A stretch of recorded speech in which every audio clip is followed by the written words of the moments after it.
Dalam kertas kerja ini, kami akan menerangkan perincian tentang maksud falsafah rukun negara, sejarah ringkas tentang kewujudan rukun negara, dan kami juga akan menerangkan isi-isi iaitu objektif dan prinsip rukun negara, penerapan dan pemerkasaan nilai murni dalam masyarakat, falsafah dalam menanamkan sikap patriotisme dalam diri masyarakat pada era baharu, pengaruh budaya luar menjejaskan kedaulatan negara. Rukun negara telah diisytiharkan pada 31 Ogos 1970 sempena ulang tahun kemerdekaan Malaysia yang ke-13. Rukun negara diperkenalkan berikutan peristiwa 13 Mei 1969 yang melemahkan perpaduan antara kaum di Malaysia. Peristiwa tersebut perlu sentiasa dikenang agar sejarah hitam tersebut tidak berulang kembali. Prinsip-prinsip yang terkandung dalam rukun negara jelas merupakan kunci kepada keharmonian dan perpaduan kaum demi kejayaan dan kestabilan Malaysia. Rukun negara telah diperkenalkan sejak dari bangku sekolah lagi. Setiap minggu, pihak sekolah akan melakukan perhimpunan rasmi diikuti dengan nyanyian lagu kebangsaan iaitu Lagu Negaraku dan Ikrar Pelajar. Terdapat juga subjek yang menerangkan dengan lebih lanjut mengenai maksud rukun negara seperti sejarah. Malaysia mempunyai pelbagai kaum dan agama. Kepelbagaian kaum ini boleh memberi kesan positif dan negatif kepada Malaysia. Objektif rukun negara yang pertama adalah untuk mencapai perpaduan yang lebih erat dalam kalangan masyarakat kerana Malaysia terdiri daripada rakyat yang berbilang kaum dan suku. Kedua, rukun negara diwujudkan adalah untuk membina sebuah masyarakat yang progresif yang akan menggunakan sains dan teknologi moden. Selaras dengan perkembangan dunia kini, sains dan teknologi adalah penting untuk menunjukkan kemajuan sesuatu negara. Ketiga, objektif pembentukan rukun negara ialah mencipta masyarakat yang adil. Rakyat yang adil akan membahagikan kemakmuran dan kekayaan negara sama rata. Keempat, objektif rukun negara adalah untuk memelihara cara hidup demokratik, dan objektif rukun negara yang kelima ialah untuk membentuk satu sikap yang liberal. Masyarakat negara ini bebas mengamalkan agama, adat resam dan kebudayaan masing-masing.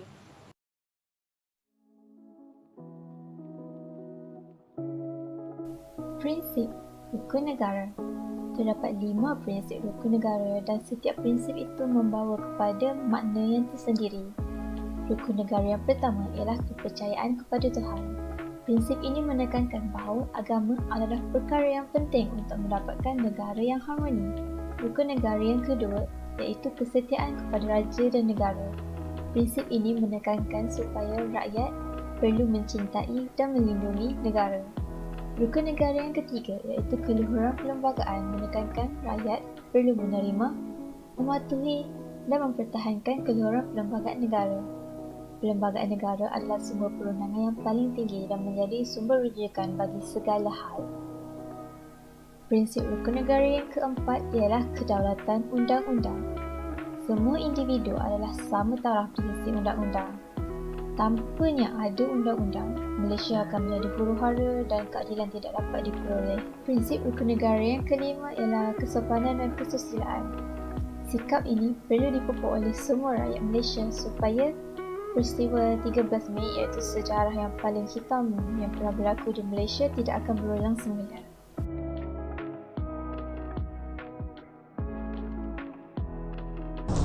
Assalamualaikum warahmatullahi wabarakatuh. Nama saya Farzana Kristina binti Amir Hamzah. Saya akan menerangkan tentang topik seterusnya iaitu penerapan dan pemerkasaan nilai murni dalam masyarakat. Nilai murni ialah perlakuan atau sifat baik yang diamalkan oleh seseorang ataupun sesama manusia. Contohnya seperti baik hati, berbudi bahasa, belas kasihan dan lain-lain.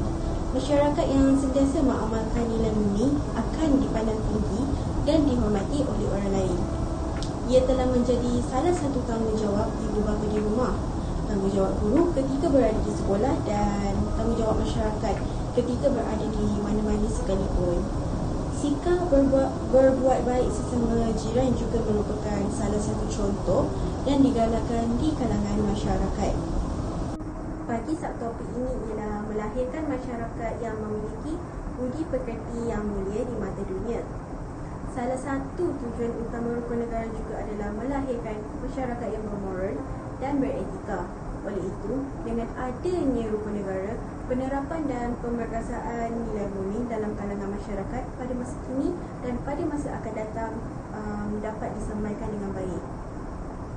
Sikap mempraktikkan rukun negara dalam kehidupan seharian dan menunjukkan sifat atau adab yang baik mampu membentuk masyarakat yang berbudi pekerti mulia. Anak-anak kecil ataupun anak-anak yang masih diajar sikap nilai murni tersebut lantas mampu menjadi masyarakat yang mempunyai sasiah positif. Assalamualaikum, nama saya Fatin Izzati binti Zraidi. Saya akan menerangkan tentang subtopik kedua untuk penerapan dan pemangkasan nilai murni dalam masyarakat, iaitu melahirkan modal insan yang berjaya demi kesejahteraan negara. Persoalan tentang membangunkan masyarakat yang harmonis, sejahtera dan berjaya telah menjadi isu pada masa kini. Melalui konsep penerapan dan pemangkasan nilai murni dalam kalangan masyarakat, ia mampu melahirkan modal insan yang berjaya demi kesejahteraan negara. Bukan itu sahaja, penghayatan yang tinggi terhadap rukun negara dapat melahirkan insan yang berjaya. Antara pihak yang terlibat ialah ibu bapa, para pengajar, jiran tetangga serta masyarakat dalam mencapai satu matlamat bersama. Seterusnya, pembangunan yang harmoni dan jasmani yang seimbang di kalangan masyarakat adalah salah satu ciri-ciri yang diperlukan oleh negara. Dengan ini, jelaslah bahawa penghayatan yang mendalam terhadap rukun negara mampu membina peradaban berkualiti untuk kalangan masyarakat.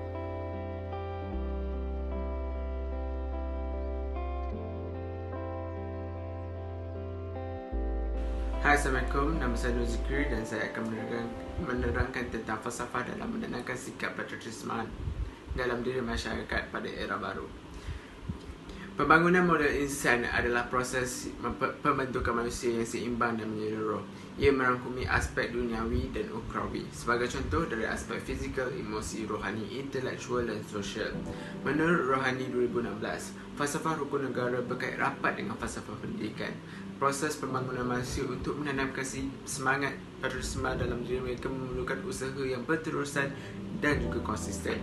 Oleh itu, para pendidik perlu menekankan sikap patriotik secara kritis waktu sesi pembelajaran di dalam kelas.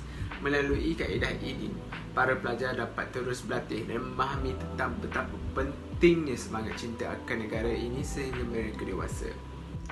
Perjuangan dalam memupuk semangat patriotisme di zaman moden. Semangat patriotisme adalah perkara yang sangat penting bagi setiap warga negara di negara ini. Bagi sesebuah negara yang sudah merdeka, semangat patriotisme yang tinggi amat penting dan perlu dihayati oleh setiap individu. Menurut Kuhasnya 2020, semangat patriotisme perlu ada pada diri setiap rakyat Malaysia. Ini kerana kemerdekaan yang Malaysia kecapi bukan dicapai dalam masa yang singkat tetapi berlangsung dalam suasana yang cukup dramatik dan tidak harus dilupakan bagi mengekalkan kesinambungan kemerdekaan yang telah dicapai. Antara contoh yang langkah yang boleh diambil bagi memupuk semangat patriotisme bagi generasi kini adalah dengan memampirkan tentang tokoh-tokoh negara seperti Mat Kilau, Tok Janggut, Datuk Bahaman dan ramai lagi yang sanggup berjuang demi membebaskan negara dari penjahat. Ini akan membuatkan generasi kini lebih mengetahui dan menghargai tentang tokoh-tokoh yang sanggup berjuang untuk membebaskan tanah air dari jajahan. Telah memasuki era pembangunan baru pada abad ke-21 bagi mencapai dan menjadikan negara yang maju pada masa yang akan datang. Dalam 10 tahun terakhir ini, sikap cinta dan gemuruh dalam menyanjungi rukun negara dapat dilihat bahawa ia telah dipadam dan ditinggalkan di kalangan rakyat dan masyarakat di setiap 4 penjuru dunia.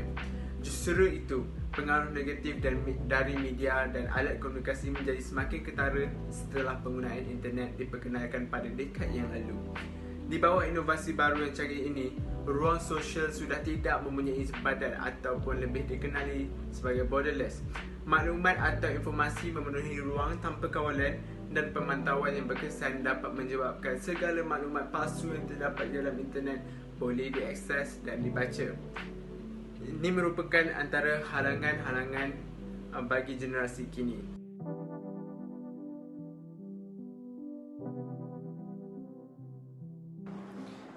Pengaruh budaya luar menjejaskan kedaulatan negara. Dalam era teknologi moden ini, masyarakat di Malaysia khususnya berdepan dengan pengaruh budaya luar negara yang menjadi pendorong kepada ketidakstabilan negara. Pengaruh budaya luar khususnya di negara barat yang mempengaruhi masyarakat terutamanya para remaja di Malaysia adalah budaya punk, black metal dan LGBT sebagai contoh. Sebagai sebuah negara yang mengamalkan sistem demokrasi, tidak dinafikan bahawa kebebasan bersuara adalah asas penting kepada semua hak dan kebebasan asasi dalam perlembagaan. Secara tidak langsung, pengaruh-pengaruh buruk ini akan memberi impak negatif kepada masyarakat di Malaysia seperti berzina, membuang bayi, budaya homoseksual, penagihan dadah dan sebagainya. Oleh itu, semua golongan masyarakat perlu mengambil berat tentang pengaruh budaya buruk ini daripada terus menular di dalam kalangan masyarakat kita, terutamanya di Malaysia. Institusi raja dan hak istimewa orang Melayu dipersoalkan. Di era globalisasi ini, media sosial adalah platform utama untuk menyampaikan maklumat secara maya yang sangat efektif. Penggunaannya sangat popular dan banyak digunakan oleh pekaji dalam bidang komunikasi menurut Muhammad Asri 2002. Maupun begitu, terdapat segelintir pengguna media sosial yang tidak bertanggungjawab telah mempersendakan dan merendahkan institusi raja dan hak istimewa orang Melayu. Oleh itu, semua masyarakat berbilang kaum di Malaysia haruslah menghormati institusi diraja dan hak istimewa orang Melayu. Perkara ini tidak boleh dipandang remeh ataupun dipertikaikan. Semua merupakan satu pandangan falsafah yang menyatakan bahawa perkara yang terbaik ataupun disukai dalam hidup adalah semata-mata untuk memaksimumkan keseronokan diri. Budaya ini semakin hari semakin menebal dalam kalangan masyarakat, terutamanya dalam kalangan remaja. Hal ini disebabkan oleh pengaruh media massa yang akhir-akhir ini telah menjadi ikut-ikutan sehingga membawa kepada keruntuhan akhlak dan sifat malu dalam diri mereka. Muzik, aplikasi video dan filem adalah antara komponen yang telah sebati dalam diri masyarakat moden. Irama seperti rock and roll dan metal adalah contoh satu hiburan yang digemari oleh rakyat Malaysia walaupun ia tidak mendatangkan apa-apa faedah. Oleh itu, pihak berwajib seperti bapa, sekolah, masyarakat haruslah memandang serius mengenai hal ini. Memupuk nilai murni dan sopan santun haruslah diterapkan di dalam jati diri sejak kecil lagi.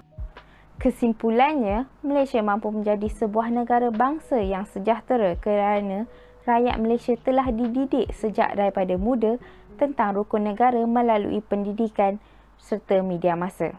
Bukan itu sahaja, setiap pelajar sekolah telah dipastikan boleh menghafal 5 prinsip rukun negara dan berikrar mematuhinya di perhimpunan mingguan. Rukun negara penting untuk masyarakat Malaysia yang berbilang kaum. Ia bukan sekadar diperkenalkan pada tahap superficial sahaja. Seterusnya, terdapat banyak kebaikan yang masyarakat perolehi sekiranya menghayati rukun negara. Antaranya adalah mencapai perpaduan kaum, mencipta masyarakat yang adil, membina masyarakat yang progresif dan membentuk masyarakat yang bersifat liberal.